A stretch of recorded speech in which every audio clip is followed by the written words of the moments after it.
Yeah. Hello, everybody. Good morning, good afternoon, wherever you may be. Yeah. And Assalamu alaikum as well. Yes. And welcome to this webinar organized by the Islamic Renaissance Front and the Forces of Renewal Southeast Asia, FORSEA. The topic for our webinar today is China's debt trap diplomacy. Is ASEAN a victim? The panelists that we have for today are Professor Ramon, Guillermo from the Center for International Studies, University of the Philippines. We have Didi, Kirsten, Tatlow, Senior Fellow, German Council on Foreign Relations. Then we have Dr. Maung Zarni from FORSEA itself.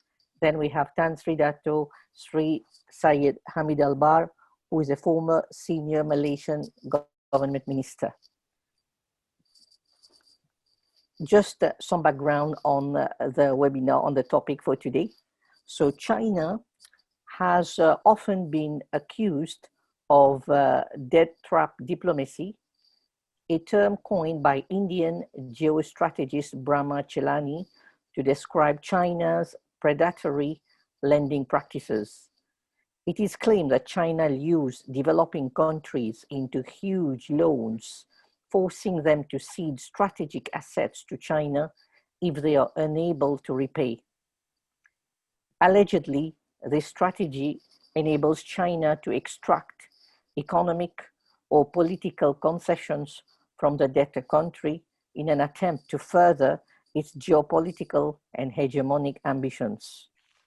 In 2018, US Vice President Mike Pence declared in his speech that China was using overlending in order to gain control over strategic maritime assets in various parts of the world. According to Pence, China was using debt diplomacy to expand its influence by offering hundreds of billions of dollars in infrastructure loans to governments from Asia to Africa to Europe and even Latin America. The terms are opaque at best, and the benefits flow overwhelmingly to Beijing. However, from the Chinese perspective, the purpose of lending money to countries is to spur their economic growth, a breathtaking multi-billion-dollar project known as the Belt and Road Initiative.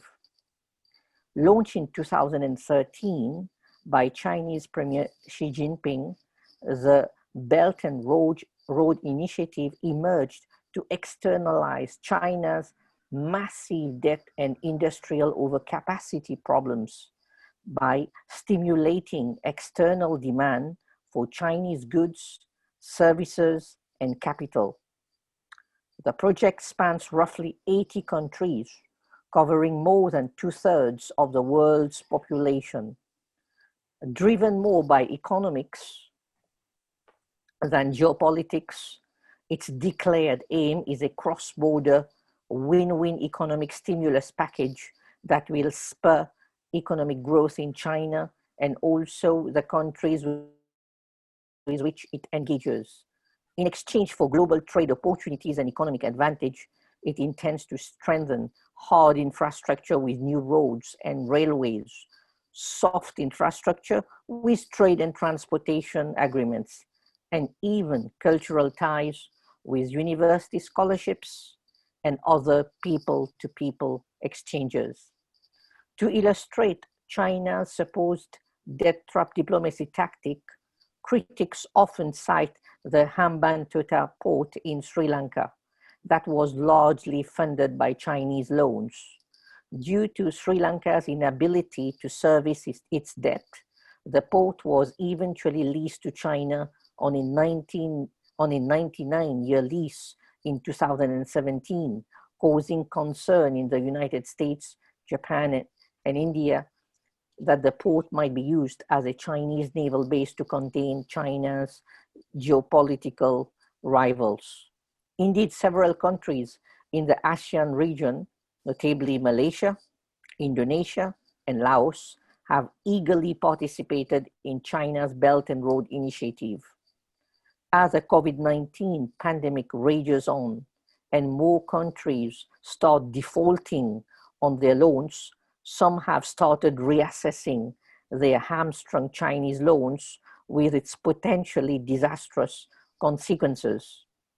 Is a China debt trap diplomacy real, in the form of a calculated move by China to seize strategic assets to further its geopolitical ambitions as an emerging superpower?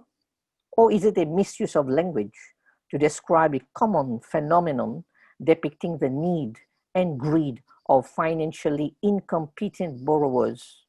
Is it fair to single out and accuse China of debt trap diplomacy when even the International Monetary Fund, the IMF, led by the US and its rich country allies, regularly hands out massive loans to cash-strapped countries that they know are unable to repay their debts, justifying it on implausible assumptions of future economic recovery in order to make such countries more pliable to and supportive of US foreign policy, often at the expense of their own sovereignty, democracy, and human rights. Are ASEAN countries the latest victims of China's so-called debt trap diplomacy? So the first speaker for this webinar today would be Dr. Maung Zarni, who is a UK-based fellow of the Genocide Documentation Center, Cambodia, and co-founder of FORSEA, a Southeast Asian activist organization. Dr. Zarni is also the Burmese coordinator of the Free Rohingya Coalition. He has 30 years of engagement in activism, scholarship, politics, and media. As a student in the United States, he co-founded the Free Burma Coalition in 1995 and was widely recognized as a pioneering activist who effectively used the emerging internet for human rights activism. In 1998, Dr. Zarni completed his PhD at Wisconsin University on the politics of knowledge and control in Burma under the military rule under the leading American sociologist of education, Michael Apple, and the late historian Robert Cole, a pioneering expert on Himmler and Schustaffel. He has taught or held research fellowships in USA, Europe, and Southeast Asia. For his impactful combination of scholarship and activism, Dr. Zarni was recognized with the Cultivation of Harmony Award by the Parliament of the World's Religions in 2015 and shortlisted for Sweden's Right Livelihood Award. Without further ado, I would like to invite our first speaker, Dr. Maung Zarni.